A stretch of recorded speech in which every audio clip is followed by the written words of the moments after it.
görüşə və ailəyə vaxt ayırır. Hər şey balans üzərində qurulub. Çox işləmək, çox tələsmək və ya çox danışmaq Danimarkalıların həyat fəlsəfəsinə ziddir. Təhsil sistemi. Gəlin, Danimarkanın təhsil sisteminə nəzər salaq.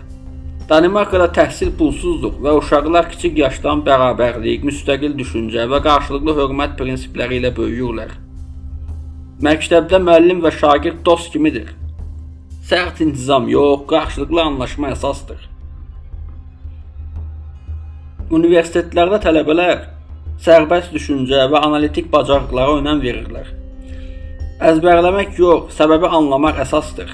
Xarici tələbələr üçün təhsil imkanları yüksək səviyyədə və maliyyə baxımından əlçatandır. Dövlət hətta tələbələrə mənzil və qida dəstəyi verir. Danimarkalılar təhsili yalnız bilik